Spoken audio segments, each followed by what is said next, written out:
The Kenyan 844 education system that has since been scrapped off was very rigorous. Qualifying for top-tier courses such as medicine and surgery was a big deal, but Ivy Wangari was relentless in the pursuit of her only passion career-wise. In her final year, and considering she was already done with 5 years of her education, the finish line was visibly close. However, Ivy would never get to wear that gown, attain that degree, practice her passion, let alone live past the 9th of April 2019. Killed by a man who found rejection a pill too hard to swallow, and in broad daylight, her case remains one of the most social media famous cases of all time in Kenya. Welcome guys to What, When, Where, Why, How. Here we share true crime stories. If this is the type of content that you like, the kind that thrills your heart or sets your soul on fire, please subscribe, hit that like button, comment and share so that we may grow this channel together.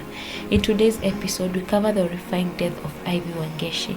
The crime occurred in the agricultural hotbed of Kenya, Uasin Gishu County, Eldoret town, on the 9th of April 2019.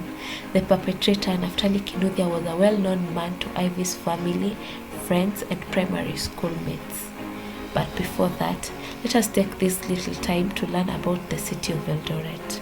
Eldoret is an educational center with a rich agricultural hinterland. Its name is derived from a Maasai word, Eldore, which translates to the stony river. This might be in reference to a river known as Oceani in the area, whose bed is very stony. The town grew immensely as a center for agricultural trade. The building of the railway further spurred its growth. Ever since, it has continued to develop, and now it hosts over 440,000 people. For Ivy, Eldoret was where she had gone to acquire medical knowledge. Described by her friends and family as hardworking, friendly and enthusiastic, the late Ivy's two passions, medicine and fashion, were what might have led to her death. Ivy met Kinuthia in primary school, which they attended together. He was well known to the family as a former schoolmate of their child and a family friend. After primary school, Wangechi joined the Alliance Girls High School, Kiambu, Kenya, where her performance continued to be spectacular. At the end of their Form 4 education, she joined the Great Moi University, Eldoret, pursuing a bachelor's degree in medicine and surgery. To her friends and colleagues, she was irreplaceable. Not much is known about Naftali Kinuthia. He was a former schoolmate of Ivy. After primary school, Naftali joined high school and attained a B+. He went on to join JKUAT, after which he graduated and began to work for a betting company in Thika. Naftali began to show interest in Ivy, but their relationship remained undefined. To Naftali, Ivy was a girlfriend, and he set his heart on her. However, Ivy only saw Naftali as a friend and nothing more. To ascertain his position in Ivy's life, Naftali would send money to Ivy occasionally. Ivy tried to ignore him, but Naftali would pester Ivy's friends each time she blocked him until he was unblocked. Once, Ivy shared a screenshot with her friends where Naftali had told her to return the 250,000 shillings he had spent on her. When communication became difficult between Ivy and Naftali, he took it upon himself to travel from Thika to Eldoret days before he killed Ivy. Upon arriving at Eldoret, Kinuthia met Ivy at the Moi Teaching and Referral Hospital, where she worked as an intern. Since Ivy was still working, she excused herself and promised they would talk later.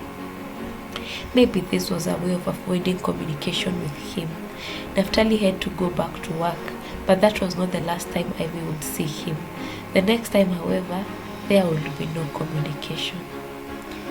Kinuthia traveled again to Eldoret on the 9th of April 2019, hoping to attend Ivy's birthday party, which he claimed he had sent 14,000 to Ivy's to finance the party. Ivy's party was slated for the 10th of April 2019. Since Ivy was still not picking up his calls, Naftali bought an axe, a knife and a sack. After sharpening his newly acquired purchases, Naftali put them in a sack in the boot of his car and drove to the Moi Teaching and Referral Hospital. After stalking Ivy in broad daylight, he noticed Ivy leaving the hospital with a colleague, who he then thought that must have been the reason why Ivy was ignoring him. He walked behind them with his weapons in a sack until he was close enough, after which he removed his axe and hit Ivy twice in the head, causing her to lose consciousness. After that, he took his knife out and slit her throat. While Ivy was rushed to the emergency section of the Moi Teaching and Referral Hospital, the angry public members descended on Naftali. He had murdered in broad daylight, and they would not let him walk free. The then 28-year-old was rescued from the angry mob by the police, and he had to be rushed to the emergency section too. By this time, however, Ivy had already been declared dead, murdered in cold blood and before the public's very eyes. Naftali was subsequently arrested and charged with murder. 4 years later, Naftali will be put on his defense in March of 2023.